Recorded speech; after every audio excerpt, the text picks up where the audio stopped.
The next item is item number 18, application for a certificate of appropriateness in the Borough of Manhattan, docket number 15-0534, block 1380, lot 29, 45 East 65th Street in the Upper East Side Historic District, a Neo-Georgian style row house designed by Hoppin and Cohen and built in 1909 to 1910. This is an application to construct a rooftop addition and alter the rear facade. This was read into the record on June 3rd and is being presented for the first time today.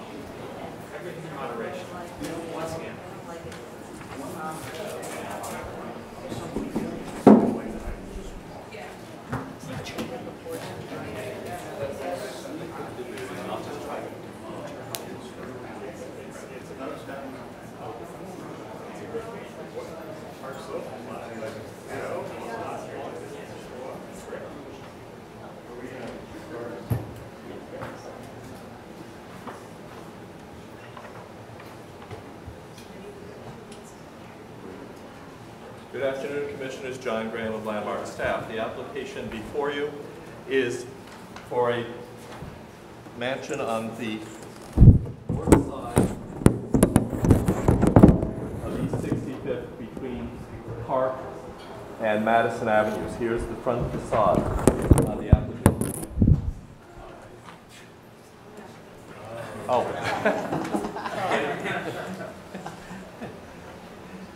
The applicant has proposed a full building restoration of this building, and a number of permits have already been issued at staff level. Today, Commissioners, when this was first advertised, it was for a rooftop addition and alterations to the rear facade. The applicant has modified that proposal, so it will only be mechanical equipment installed on the roof, and they will be installed behind the existing parapet, so they will not be visible from the street. So these photographs here, Commissioners, show the existing block. And these photographs show the existing facade. Right now, Commissioners, the building has a full lot extension at the subcellar, cellar, and parlor floor levels, and then the existing extension pulls back so it gives an 8-foot yard at the rear.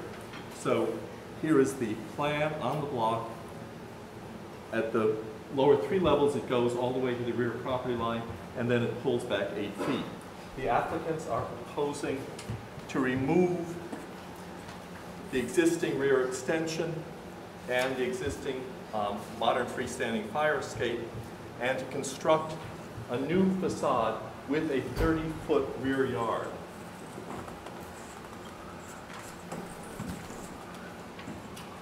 So this line of floor plans show the existing plans, and that is the portion of the building that would be removed.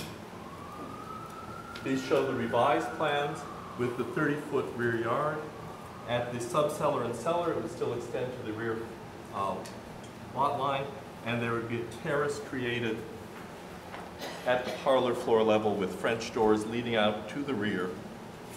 As I said, here's the existing. There's the proposed, and here is a massing model showing the existing conditions and proposed from the northeast and northwest. The architect, Mr. Bay, is here today to talk about these alterations. Thank you. Good afternoon, Commissioners. David Bay from David Bay Architect. If you don't mind, we're just going to reshuffle some of these boards very quickly.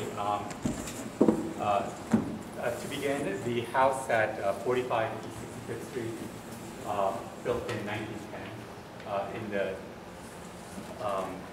by the architects Hoppin and Cohen. It was built as a single-family house and remained as a single-family house for less than 20 years. In 1929, it was converted to institutional use and has been basically a nonprofit foundation, a commercial building ever since 1929. There have been a number of rear additions including, as Mr. Graham mentioned, a full yard rear lot addition and the addition of a fire escape, full-height fire escape. And so, there is a full restoration of the street facade being undertaken by our exterior architect, Walter Melvin. But I really won't spend much time on that now since it is approved at some level. And I won't spend much time on the roof as well, since there is no rooftop addition anymore, just some modifications to existing mechanical stair and elevator bulkheads. There's no increase in height on the roof. And none of the work there is visible from a public way, nor is it visible from the interior of the donut. So I'll actually quickly remove this front layer boards and talk about the proposed changes to the rear elevation. So here is a block plan showing the condition of the block. The middle of the block between Park Avenue, Madison Avenue, 65th Street, 66th Street. The property here at number 45, mid-block on the north side of 65th Street. All of the buildings in the middle of the block are 4, 5, 6-story row houses.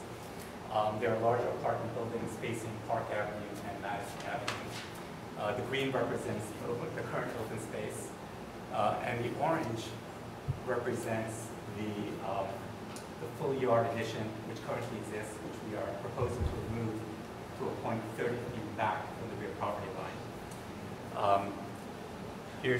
You can see this brick wall is right on the rear property line. So on the first floor, there exists the rear addition on 1 story, and on floors 2 through 6, approximately 8.5 feet set back from the rear property line, is the remainder of the rear yard addition. There's also a narrow side yard, approximately 9 feet wide by 24 feet deep, which is fully occupied by a fire escape. The fire escape extends from the roof to a below-grade areaway at the cellar level.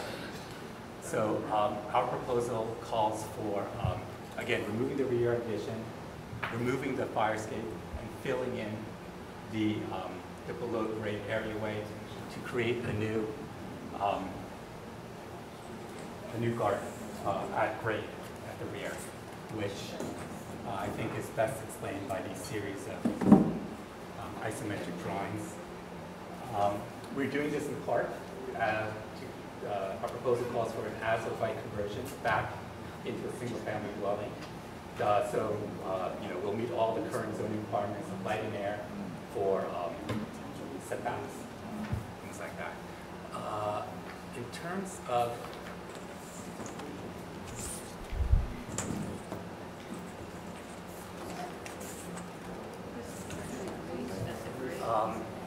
yeah. Well, I don't know what that's nearby. So, it's a light. Skylights. here is an elevation of the current rear facade. This is our neighbor to the east, which is a pair of townhouses owned by Hunter College, and our neighbor to the west, which is another townhouse. And so again, the proposal calls for removing the full on-lot first floor addition, the floors 2 through 6 rear addition, the fire escape, and filling in the below-grade areaway to create a new rear yard. Our proposal for the new rear facade, set back 30 feet from the rear property line, takes its cues largely from the existing front facade, where on floors 2 through 5, the windows are identical to those found on the street elevation. They're wood casement windows with transoms on the parlor floor, 2/2 double hung windows on floors 3, 4, 5. Limestone lintels and sills. The brick is to be a buff-colored iron spot brick, which closely matches the brick that currently exists. On the garden level, we're proposing limestone block walls with French doors and windows out into the new garden. The limestone would extend to form the 3 garden walls.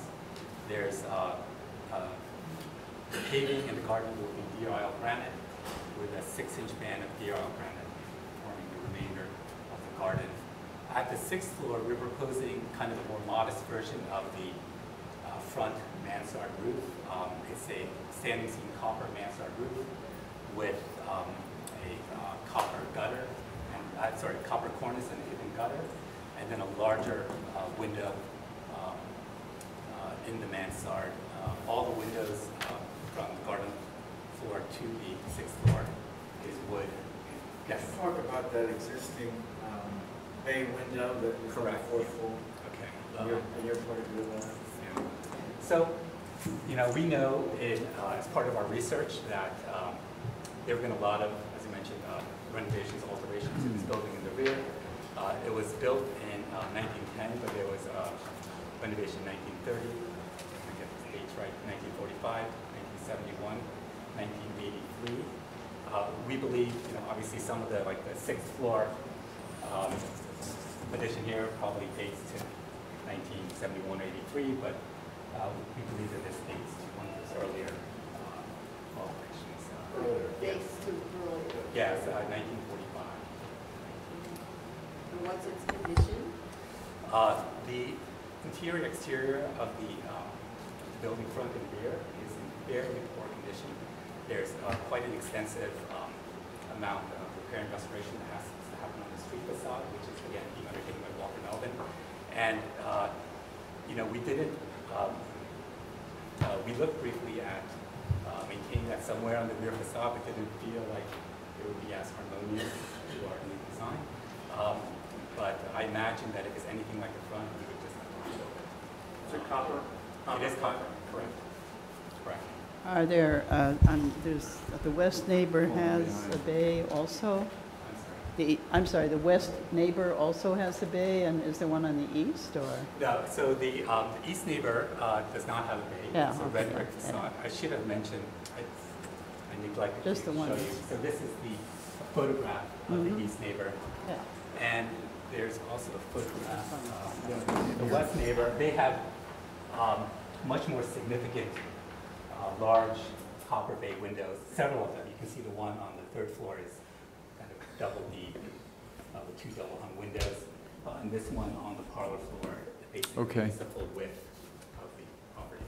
Can you talk about the fenestration, like how you got the proportions on your windows in the rear? Like where does that Yes. come from there? So again, on floors 2 through 5, they are, this is an actual original construction drawing by the architects Hoffman and Cohen from 1908. And the one nice thing about this building is that nothing's really changed in the front since then. So it's largely intact. It just needs a lot of repair. And again, so floors 2, 3, 4, and 5, the windows are identical in the same location on the rear facades as they exist on the front facade. With the addition of the new garden, there was a desire to kind of create more openness, and so even though the windows are similar in terms of wood windows, it is have French doors with side lights. And then, and again, on the roof, the idea was to kind of have a more modest version of a dormer. In the front, there's a 2-story copper and slate dormer. So to create a copper dormer and a single large window facing north, like a studio. But your idea then was to replicate the scale of the windows that are on the front.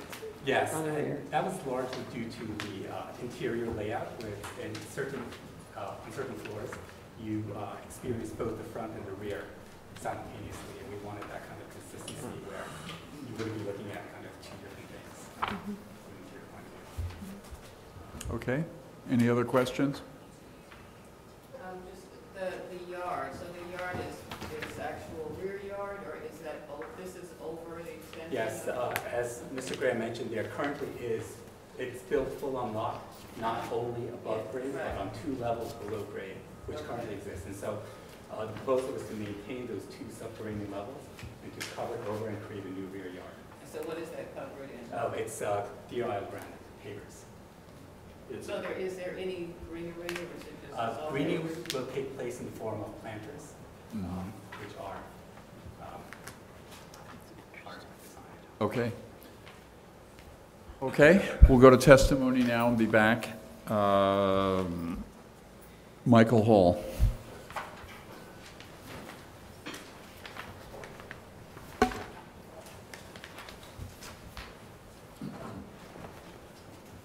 Michael Hall, Friends of the Upper East Side. Friends applauds the applicant for their effort in preserving 45 East 65th Street. We were heartened to hear not only of the applicant's commitment to the extensive restoration of the front facade and the removal of the rear additions, but also their care in dealing with their neighbors. We are always glad to see a building return to its original use, as well as the voluntary removal of additional vault from the rear facade, increasing light and air for the interior courtyard. We further appreciate the design of the new facade, which is an appropriate secondary elevation and refers to the historic building fabric for material selection. The Preservation Committee at Friends enthusiastically supports the application. Thank you. Okay, thank you. And Community Board 8 also recommends approval, unanimous. And anyone else? I assume they have nothing to add or comment on that testimony? I have a question. Yes. Could you just talk about where the materials are? Like, where does the granite go? Right, What's so the granite is the paving of the Oh. garden. Okay. The limestone occurs in the lintels and sills, but also the entire ground floor. Rear facade is limestone block, as are the 3 garden walls. The painted iron decorative railing is right here off of the parlor floor.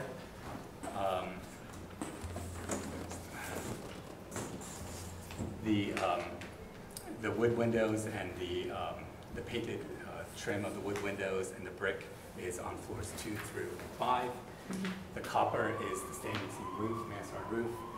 And the stucco is, when we remove the rear addition, approximately 8 feet of our neighbor to the east will be exposed, and you can see that clearly here. It's an elevation that we don't know the condition of that wall since there's 2 lot line walls, and once we remove our lot line wall, we'll expose it. But for now, the proposal is to have that 8-foot sliver. It's their property that It's you, their so property. you have to work out with them how Yes, to treat we're their. actually in Okay. discussions with our neighbor today. Okay. Thank you. I think this is an extraordinarily beautiful, elegant restoration, if you want to call it that. I guess it's not properly a restoration. But taking it back to the single-family house that it was built originally for, eliminating a huge amount of floor area in the rear to establish a rear garden again is extraordinary. And I think the proportions and the elevation, the tripartite nature of the rear is worthy of a facade. And here we're in the back of the building. The only thing that I would suggest studying, and I wouldn't mandate it in my thoughts about being able to approve this as appropriate, would be that you investigate somehow retaining that bay window as a vestige of the past. It seems to me as if it could go perhaps in the 3rd or 4th floor quite easily in the middle bay and be completely symmetrical still with this very elegant facade you have and be appropriate. But I would suggest that be something that you and the staff could work out. Michael, Devonshire? I agree with all those comments except for the one about the projecting bay, because if it was constructed in the 1940s, the sheet copper of which it was constructed is at the end of its service life, if not beyond at this point. And so anything that would be left there would have to be either heavily modified or completely replicated. And so we would have a replication bay back there. So I'm completely fine with eliminating it. Okay. I agree. It's very appropriate set of interventions that will improve the building and the block in which it resides. The materials are all solid quality materials. I think that if the applicant were to investigate the quality of the bay window, and if it proved to be reusable, then I think it would be a lovely thing to retain it. But if it is, in fact, exhausted, then I don't think that it needs to be mandated. Yeah, I am not a believer in the reconstruction of things that fall apart as you try to relocate them. So I'm fairly sure that most of the time you take a bay window off and it like crumbles in your hand if it's not in really excellent shape. So moving on from there, I think it's terrific of removing the rear yard incursion at the extent of the, and pulling it back to create a real yard, and that the design of the facade is kind of interesting, actually. This idea of a reference of front to back, because it's not typical of rear yards elevations, but it's an interesting reference to the front without being a front, and I like that kind of intellectual play, and the quality of the materials is high. Yeah, excuse me. I feel that first I support it in case I lose my voice totally here, and I think the materials are great.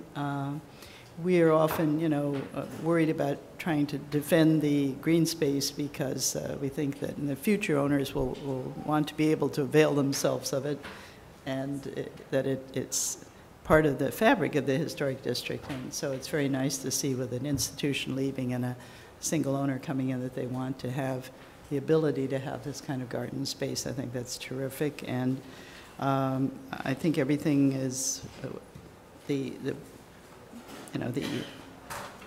we see a lot of glass backyards, and we go along with them because we understand that people often want that, but it's very nice. It's a very elegant way of approaching the back facade, and I think very well done. And I don't see anything, with regard to the bay, I feel that the bay is really a recent piece and is not necessary to retain in this particular case. There is another bay, but it's not the same bay and not a different building and not a similar time. And I think it has served its function, and that we don't need to require that it be part of this new. Okay. Berta? I think that just looking at what was gained by taking the building back, that justifies for me not whatever, but it makes what they're doing easier to accept. And I think that this is a good solution to a difficult problem. And I guess I don't really have any other. Yeah. Okay, I agree. And we'll close the hearing now. Motion second, Michael Devonshire, to number whatever, 18, please. In the matter of 45 East 65th Street, an application to construct a rooftop addition and alter the rear facade. I recommend approval, finding that the proposed alterations will not be visible from any public thoroughfare. That with the exception of the bay window, the work will not result in removal of any significant historic fabric. That because the existing building is not part of a row of matching buildings, the proposed alterations will not diminish the unity of a group of buildings.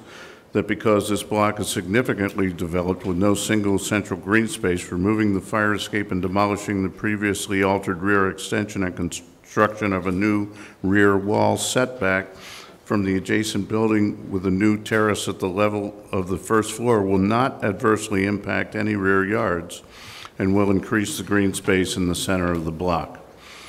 That French doors opening to the rear gardens and balconies are a common feature of row houses and mansions within the Upper East Side Historic District, and that the proposed rear facade will maintain the residential character and scale of this type of building as an individual residence.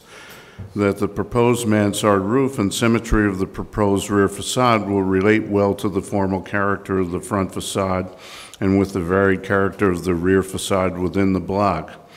That the applicant will work with staff to further investigate the condition of the rear bay, the copper-clad bay, and if possible, reincorporated into the new construction, and that the work will not detract from the special architectural historic character of the building or the historic district.